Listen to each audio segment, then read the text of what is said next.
Just like everybody else, I'm extremely excited after seeing the review trailer for Resident Evil 9. But just like everybody, I thought that Leon or Jill would have been the main protagonists of the game. Instead, we were introduced to a new protagonist, Grace Ashcroft. And based off that review trailer, I don't even know if they're going to even be in the game. So I wanted to know why. Why aren't they the protagonists of Resident Evil 9? But this question isn't just for them. This question also goes to all of the legacy protagonists. Why haven't they returned as protagonists in any of the latest main entries in Resident Evil? But after sitting on that question for a while, I realized that it has a lot to do with the themes and, of course, horror. As Resident Evil moves back to horror, I don't think that Capcom think that the legacy protagonist will work in this new horror age of Resident Evil. And I feel like they think this for a number of reasons. I don't want to just talk about a bunch of nonsense, so let's just get straight into the reasons. The first one being is they're seasoned fighters. The legacy protagonists can basically hold themselves in almost any bioweapon situation. Claire, who is likely the most inexperienced out of all of them, has defeated some crazy ass BOWs, and even though she may not be as capable as the others, it's not by much. So the fact that these characters are seasoned fighters, they wouldn't be as vulnerable as someone who isn't. And not only that, think about it, it would be really hard for longtime fans of this series to generally be afraid when playing with these characters, because we have seen them do some of the most outlandish shit, like Chris beating the shit out of a goddamn rock, or Leon spin kicking his way through a Pagas infested village. And that brings me to my next thing. These characters wouldn't be afraid at all, because again, they have seen some of the most craziest types of BOWs and defeated it. These characters have seen so much shit that I think there's almost nothing that they can be afraid of. And for new players and old, this fact is going to make the experience a lot less scary. And if you don't believe me, I would like to tell you a little story. My first game was Resident Evil Revelations. If you watch my videos, I talk about it a lot. The game was decently scary for me, but it wasn't as scary as it could have been if Jill wasn't so confident. Jill confidence made the experience a lot less scary. And now this brings me to my next point. This helps a lot narratively. When dealing with the old protagonist, Capcom is extremely restricted. Just think about the remakes and the changes that they made, which wasn't even that much to the characters, and how some fans reacted. Now just imagine if they did that in the original timeline. With a new face, the player learns with the character. They feel lost with them. They feel unsure. And also, speaking narratively, let's talk about the ending. When it comes to a new face, Capcom can write whatever ending they want.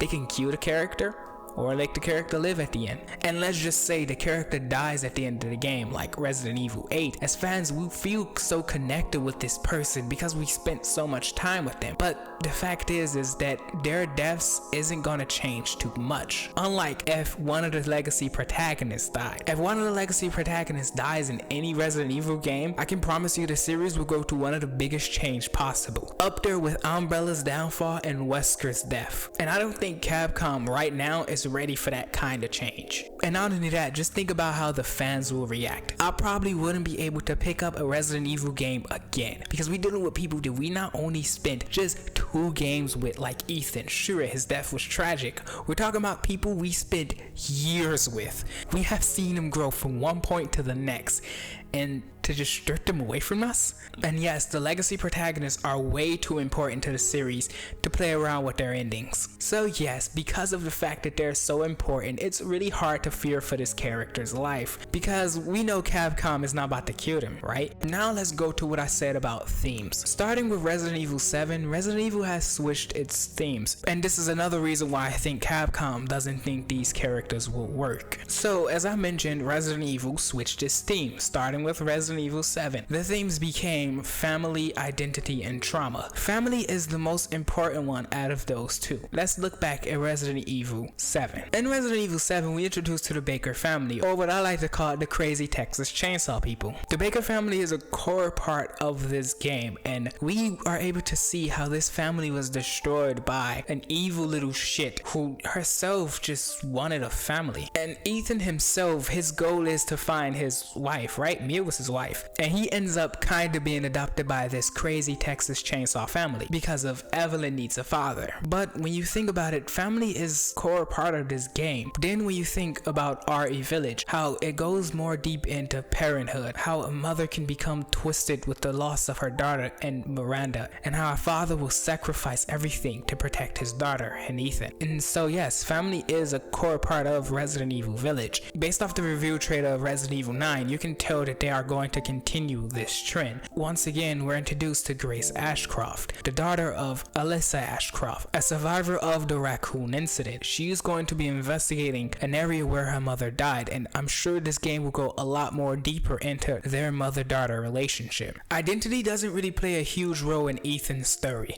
It only plays a role in Resident Evil Village when he discovers that he was recreated with the mold. But then when you think about it, identity plays a major role in Evelyn's and Rose's story. Evelyn, who's a bioweapon, but she wishes to be a daughter, and she hates the fact that people looks at her as a monster, and she doesn't really understand the consequences of her actions, nor does she understand why people view her as a monster. But still, with all of that, the only thing she really wants is to have a family. And Rose is born with supernatural abilities, and she's looked at by those who want to use her as that little shit Evelyn, as well as being looked at as a monster by those people who are afraid of her powers. So Rose is trying to find who she really is. Based off this line in the review trailer, in searching for the special one, the chosen one, Miss Ashcroft. you can see that identity may still play a huge role in this game, and I think she's gonna try to find out what it means to be the chosen one. And just like Rose, I feel like she's gonna struggle with the fact that people has already labeled her as this chosen one. The next theme is of course trauma. Trauma plays a huge role in Resident Evil, and every character goes through some kind of shit and end up being scarred for the rest of their life. And from RE7 to RE9, this hasn't changed. In Resident Evil 7, everyone is a victim to that little shit, including Mia, who I consider the main antagonist of the Ethan saga.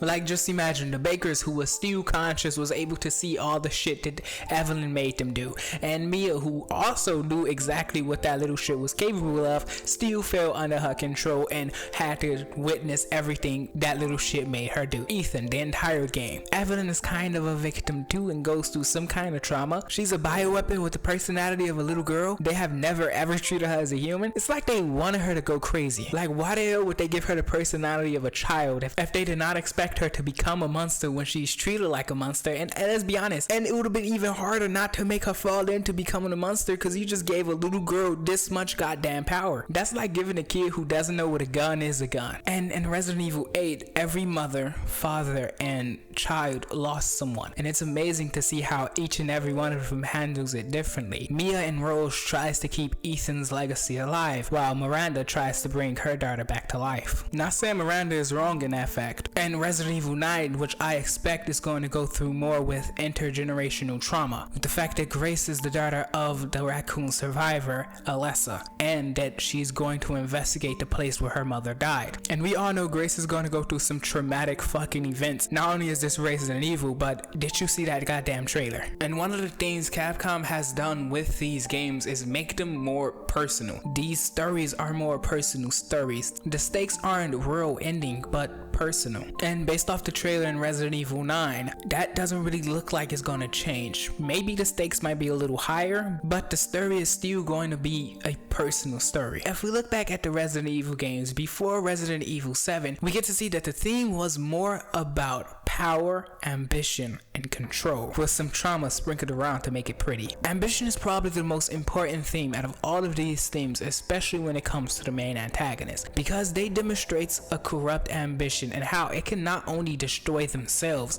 but everyone. And I will talk a lot about why Umbrella is the perfect example of this in a later video. But when you look at the themes of power and control, Wesker is the image you think of. Wesker is power and control, but every other antagonist demonstrate these qualities. They all want to control this world, and they all want more power through bioweapons. And the thing is, the legacy protagonists are perfect for these games, because the way they were written went to directly contrast this. While the villains were selfish and only cared about control and power, the protagonists weren't. They cared about others, they cared about protecting those who can't fight for themselves. And these characters make it their obligation to carry everything by themselves, especially Leon and Jill. But I would also like to add, the family does play a role in Chris and Claire's stories, but it isn't that important outside of Resident Evil 2 and Code Veronica. And when it comes to the Resident Evil games that take place during 1998, survival is also a huge part of those games. But when you think about it, these stories are not personal, and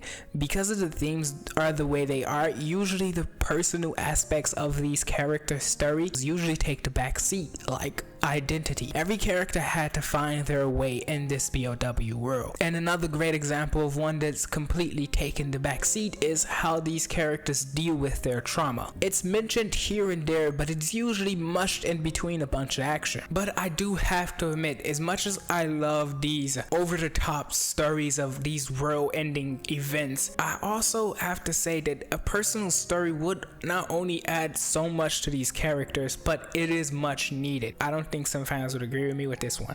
I would love it if they bring any of these characters back and they make it more of a psychological horror. Make it more of a personal story, because a personal story just hit way different. But Capcom haven't given up on these characters, and we can see that with Chris in Resident Evil 7, who came back as a cameo, and in Resident Evil 8, who was a supporting character and had his own playable moment, which was more action heavy. And I feel that these characters will continue on this path, especially in the more horror games. They will either be a supporting character or a demonstration of the broken hero, like Chris. Anyway, that's it for this video.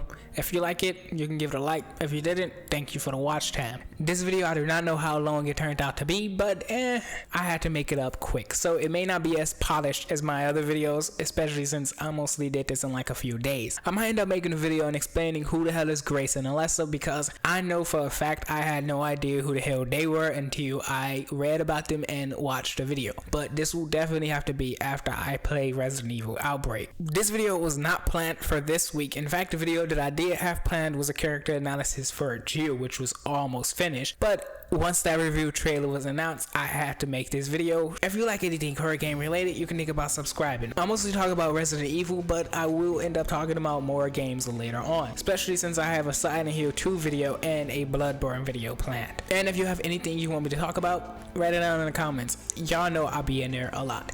I usually like your comment to make sure you know I read it. If I didn't like your comment, then I probably didn't read it, but that's not 100% true. I probably just forgot to like it. But anyway, you still here?